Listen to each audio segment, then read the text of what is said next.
오늘 0시 기준 국내 코로나19 신규 환자는 266명입니다. 국내 발생이 258명, 해외 유입이 8명입니다.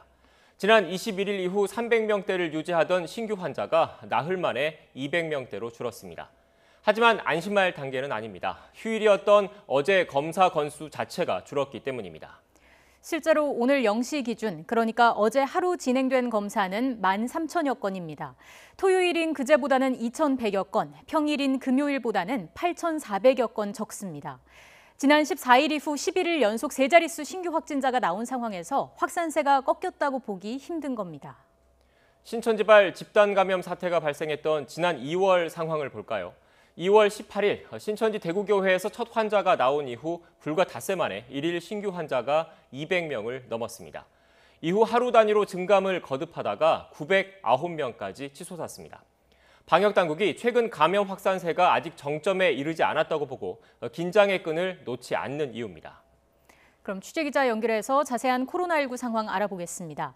서울 사랑제일교회와 관련한 코로나19 확진자가 걷잡을 수 없이 늘면서 856명이 됐습니다. 또 서울에서 진단검사를 받은 교인 가운데 무려 21.7%가 양성 판정을 받은 것으로 나타났습니다. 자세한 소식 취재기자 연결해 알아보겠습니다. 박희재 기자. 네, 저는 서울 사랑제일교회 앞에 나와 있습니다. 네, 전국 곳곳에서 추가 확진자가 발생하고 있죠? 네, 그렇습니다. 이곳 서울에서는 오늘 0시 기준으로 이 서울 사랑제일교회와 관련한 확진자가 모두 5명이 늘었다고 발표했습니다. 경기도에서는 어제 정오 기준으로 모두 5명이 늘었다고 말했습니다. 이렇게 수도권 외에도 이 비수도권 지역에서도 확진 사례가 계속해서 나오고 있는데요. 전북 군산에서는 이 사랑제일교회와 관련해 3명이 확진 판정을 받았습니다.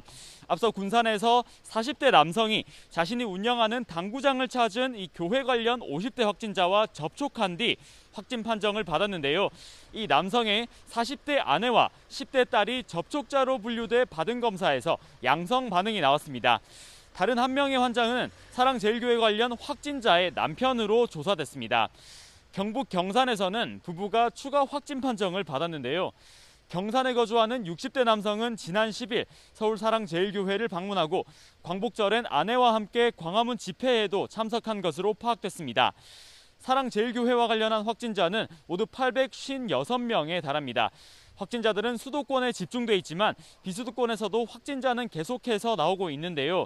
어제 정오 기준 현황을 그래픽으로 잠깐 살펴보겠습니다. 이 지역별 확진 현황인데요. 서울에서 499명, 경기에서 254명 등 수도권에서만 792명이 확진됐고 수도권이 아닌 지역에서도 49명이 양성 판정을 받았습니다. 연령대를 살펴보면 50대 이상이 많은데요. 60대가 229명으로 가장 많았고 50대는 190명, 70대 이상이 108명으로 나타났습니다. 0세에서 9세 확진자도 19명이 나왔습니다. 추가 전파로 발생한 확진자 수는 어제 기준으로 112명으로 계속해서 늘어나고 있습니다. 사랑제일교회 외에도 종교시설과 요양시설 등 모두 21곳에서 확진 사례가 나왔는데요. 방역당국은 추가 감염 전파를 막기 위해 168곳에 대해 역학조사를 진행하면서 감시를 이어가고 있습니다. 광복절에 열렸던 집회 관련 확진자도 경북 경산에서 3명이 추가되면서 현재까지 139명으로 파악됐습니다. 자, 그리고 사랑제일교회 검사 대상자의 20%가 넘는 사람이 양성 반응을 보였다고요.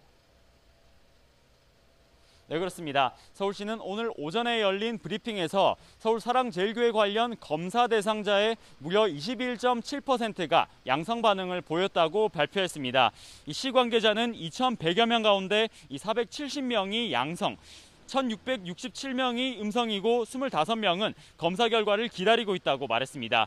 코로나19 검사를 받은 서울시 전체 인원들을 기준으로 보면 0.64%가 양성 반응을 보였는데 이와 비교했을 때 무려 34배나 높은 수치인 셈입니다.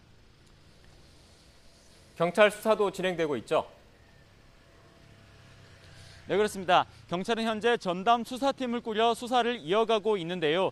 서울사랑제일교회를 압수수색해 교회 컴퓨터와 교인 명단 등 압수물을 계속해서 분석하고 있습니다.